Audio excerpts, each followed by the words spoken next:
Greetings to each and every single one of my kinfolk. It just so happens to be proud representative of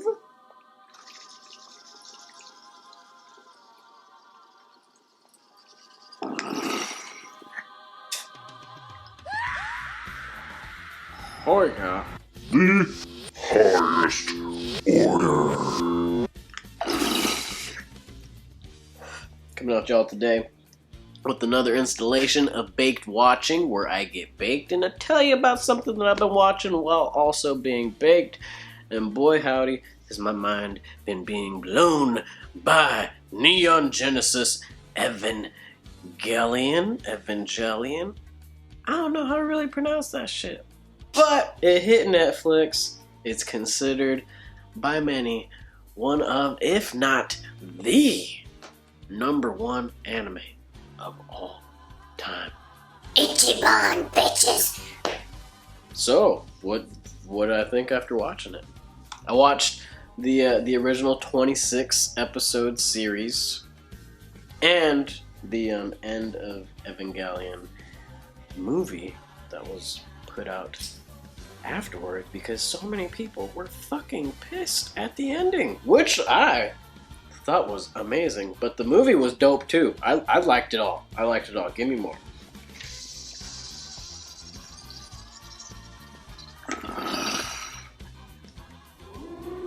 But the series itself does a very, very interesting way of just subverting that exact essence that I just showed you guys. I wanted more. I fucking delved into this shit. I binged so hard. I watched it within days.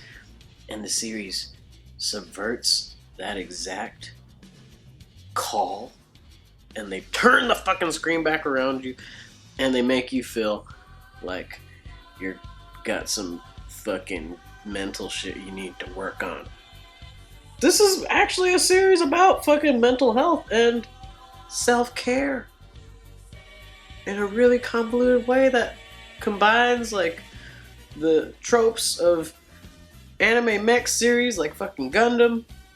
It combines a whole bunch of crazy ass Abrahamic doom-saying imagery and mythology with some good old-fashioned post-World War II trauma and fucking nuclear fear, and with a whole lot of like fucking European-ass psychology going on, because the director and creator of Evangelion himself is struggling with so much fucking depression. This shit is awesome, and I fucking love it. I love it when a series is able to make my brain do some things like this series is doing. So let's break it down a little bit. I'm not gonna totally explain the series to you. You should fucking go watch it yourself, because it's awesome. And I'm probably gonna still spoil some stuff, so if you haven't seen it, you might not want to watch this video. I don't know. It's up to you. I'm no fucking authority, so. Anyways, the series basically follows 3 pilots of Evas, which are these mechs that have mysterious origins that unfold as the series goes on, that are being developed by the secret organization known as Nerve, that are put there because there has been this cataclysmic thing called the First Impact, where this thing called an angel came and wiped out like pretty much fucking everybody. And then there was a second impact that, you know, we don't know how it was started. Was it started by humanity? What the fuck is humanity in the first place? Oh my goodness. What is reality even? It digs in real deep, man. It digs in real deep. But the main protagonist of those 3 pilots is a boy named Shinji.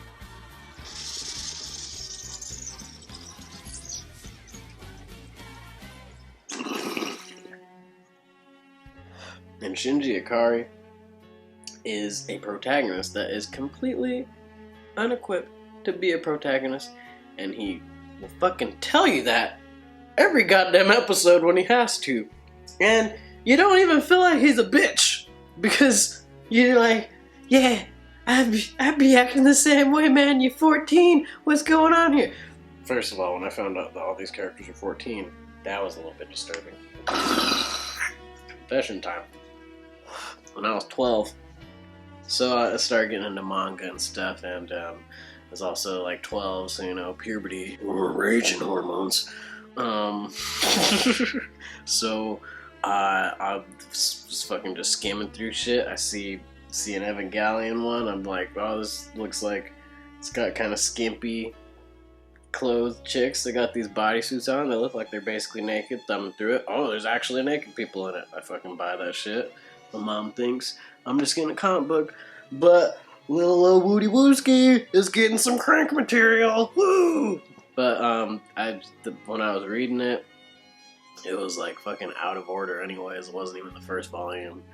And yeah, like I said, I just used it to crank.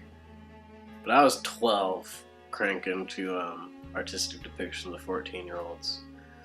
Still really weird, man. Yeah, post-World War II Japan got some sexual issues. I'm not one to judge it, you know. I'm a fucking a res kid, and people from indigenous reservations in the Americas, you know, we got a lot of fucking sexual issues too. So I'm not one to judge. I'm not fucking judging anybody's trauma. You know, we all got it. We all deal with it, and this is a series that deals with trauma in a very, very effective way, I'd say, because when it's all said and done and everything unfolds, the audience is hit with an internal struggle as we see the conclusion of the series draw into that unequipped protagonist, Shinji Ikari. We get to see a literal deconstruction of his psyche. We get 2 episodes of basically a psychotherapy session with the main cast of the fucking series, and it's dope as shit, but people didn't like it. They were infuriated. So the creators created a beautiful, gorgeous, and entertaining slap back in the face of that fucking fickle ass fan group, and basically calls them all, at least what I interpret as disgusting. At least that it's calling what has happened to their psyches disgusting, because for somebody to get so enveloped in a fake world, you know, as awesome and creative as Evangelion is, as awesome and creative as like any fucking fantastic universe that creators have made are, if you use that as a way of regressing into yourself and not being able to go out into the world and connect with other people, then you're just a fucking hedgehog, like the what's it called? The hedgehog dilemma. Yeah, the hedgehog's dilemma. That's a central theme, an actual name of an episode of this series, where people can't get close together because, like the hedgehog, once they do get close together, their quills just start digging into each other. You fucking hurt each other. You give each other fucking trauma, and bam, you're all fucked up. But the end of the series sees the main character seeing that and using that insight to inform a rather important decision that leads to some fucking psychedelic shit. This series is so psychedelic, and it really delves into the subconscious, specifically that subconscious that is, in my opinion, very specifically Japanese, because this fucking director, man, like he was doing some internal work, you know. I don't necessarily think that the European fucking psychologists that he was getting his ideas from were all they're cracked up to be, you know. I like to think that we can learn a lot from indigenous traditions, my people, specifically the Serrano. We got a word and encapsulates a whole lot of things. It's called Apun. Apun loosely translates to that which is forever blowing, that which is connecting everything. And in this series, we get a literal physical manifestation of that in the LCL fluid, this primordial soup that is basically a unified singular consciousness of all that is. And we also get some other like cool scientific explanations that are linked into more deep spiritual insights, like the AT fields. Those are literally the emotional and psychological barriers that we put up that, you know, amount to that hedgehog dilemma. And the series, it really, really does a good job of subverting things in a way that makes you think, and it's been making fans think for decades now. This shit came out when I was a toddler, and it still feels fucking fresh, baby.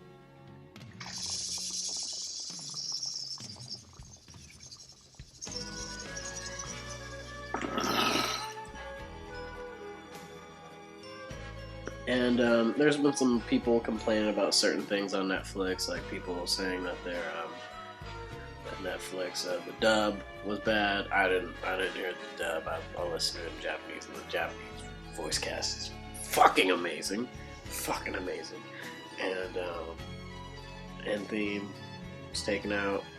I don't know why. I could look it up though, so I listened to the song. It's a dope song. I get why people are sad, but whatever. It's not that big of a deal. And then people were mad at some translation thingies. Like, I guess in one part, people were mad because they're like, "Oh man, the scene was mad gay, and they're trying to make it less gay." And I'm like, I don't know. That scene came off as like effectively gay to me, so it didn't go over my head. But whatever. People find things to complain about all the time. I'm just happy that Netflix has put this out there in an easy to digest manner.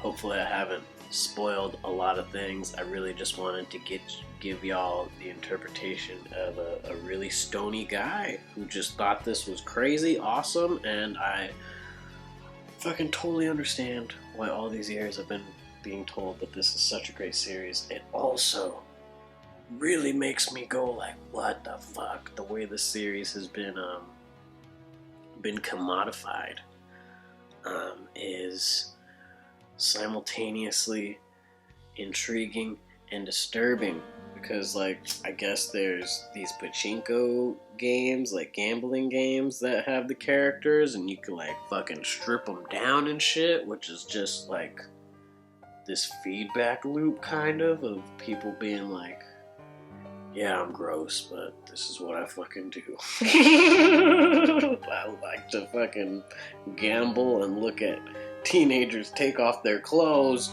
Woo!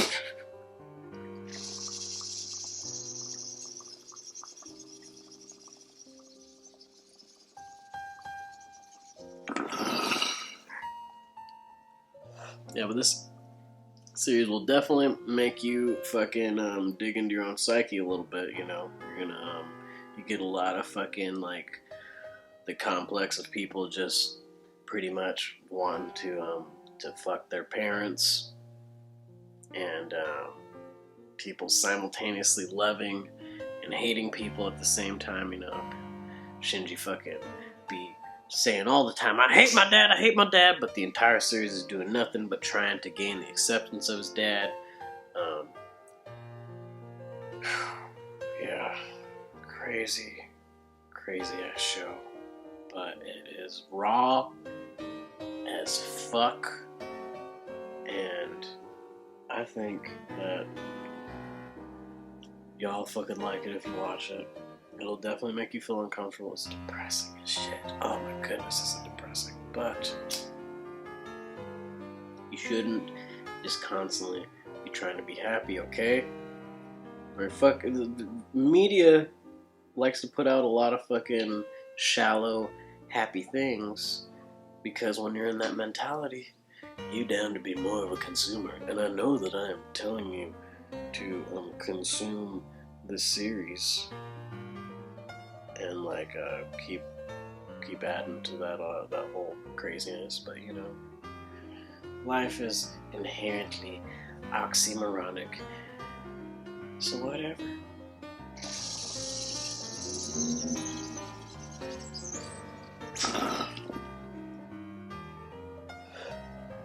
Neon Genesis, Evangelion, I don't fucking know. But it's dope. You should watch it.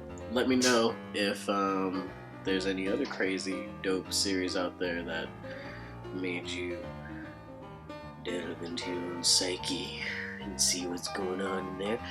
And tell me what you think.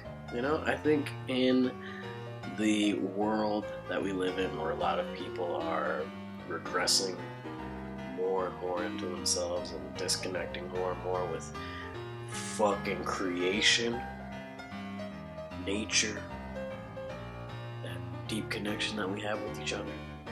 I think this is a series that can really help with that struggle that a lot of us deal with.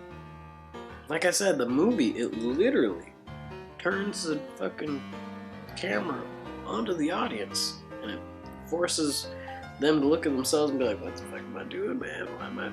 Why am I sitting here with these little plushy dolls of these fucking tormented girls that I think the designs are cute of? It's a lot of crazy shit, man. Show definitely made me go like, yo, I fucking cranked it to this shit in my